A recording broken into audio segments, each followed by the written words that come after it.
They say this is a big rich town. Y'all know the rest. I'm so happy that song is back. Anyway.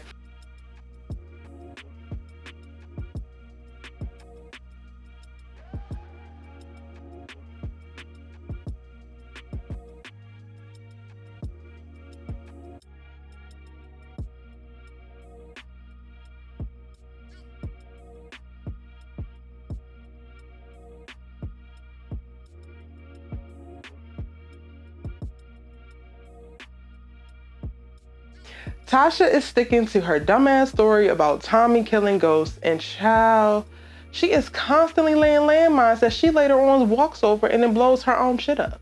I don't understand it. She doesn't trust Davis McLean yet, so I guess it makes sense that she isn't being honest with him like Ghost was with Proctor, or how she wanted to be with Terry Silver, but she gonna have to trust somebody. Tariq is hard at work trying to balance school, his business, and getting money for Tasha's defense attorney. And when Tariq arrives in class, we get a lovely cameo from the rapper Light Skin Keisha, who is a smart ghetto girl, Bruchandria Carmichael. Get into it, bitch. Get into it. When Davis asks what motives would Saxe have to charge his mother, I don't know why in the hell didn't he tell Davis that he saw Saxe the night of the shooting at Truth. That will just change everything. That's the one thread of information that will change all of it, and he refuses to pull it, but it's fumbling around, and I don't understand. Monet is an enigma for real. She is a queenpin with the kingpin husband in jail for life, but she also is sleeping with a cop who wants to take his place. Messy. On top of that, she's a matriarch and taking care of the family, relying heavily on her oldest to do a number of killings for her. Like, sis, do you need a hug? She's not sold on Tariq and has shifted energy to get to know everything there is to know about him.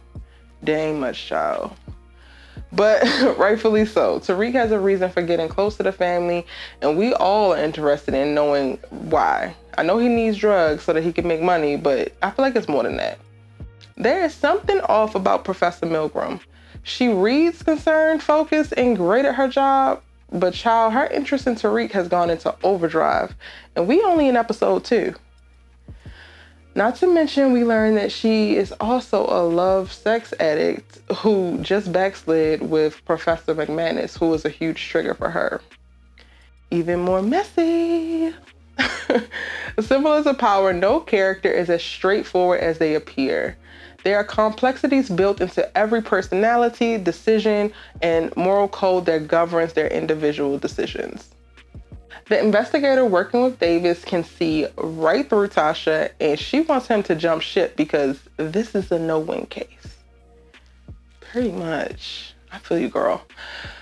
Whether it appears as it's in an unmovable mountain or not, Davis seems captivated by the opportunity to win this Hail Mary case and stroke his own ego. And Saxe, child, Saxe is in a world of trouble. He knows that this Queenpin case is bullshit, but he has to go along with it because of his bosses. So he decides to recruit an agent who is as clean as they come. And he will probably struggle all season trying to win this case and not blur the lines between justice and integrity. Because y'all know that Saxe don't do his job by the book. I don't know what happened between Milgram and McManus, but this is certainly going to be trouble. And I feel like it's also going to be trouble because it's going to spill over to Tariq. They're already fighting about him. And it's not until Kane's little sidebar with Tariq that I actually fully buy Tariq moving forward and leading this series. I'm proud of you. He breaks down the snitching situation that's happening with Ezekiel's family, stands 10 toes down, and is definitely giving big dick energy. It was almost very Omari Hardwick as Ghost-like, but younger. I was surprised to see Tate show up, given he has his own spinoff in the works. Who knows who else is going to appear from Power in this Ghost era, but James's funeral brought out everyone as Tariq shines again in the most beautifully complicated eulogy ever for his father.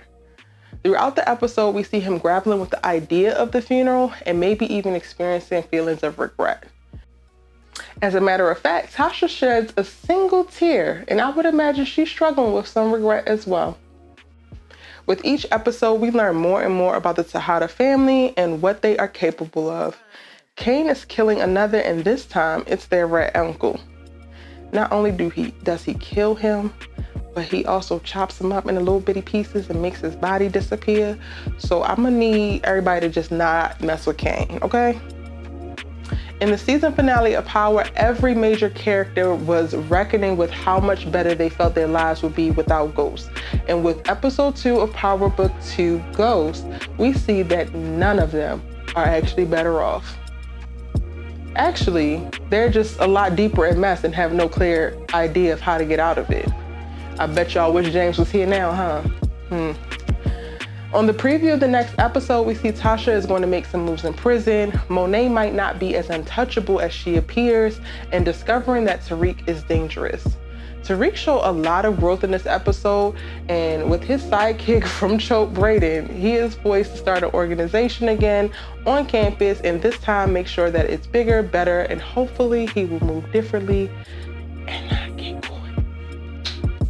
You can watch the full episode of Powerbook 2 Ghost every Sunday night on STARZ at 8 p.m. Eastern Standard Time. You can join us each week as we live tweet with the rest of the Powerverse fans, and be sure to subscribe so that you will not miss a recap every Monday night right here on Erica Vane TV. I'm your host, Erica Vane, and I'll see you in the next one.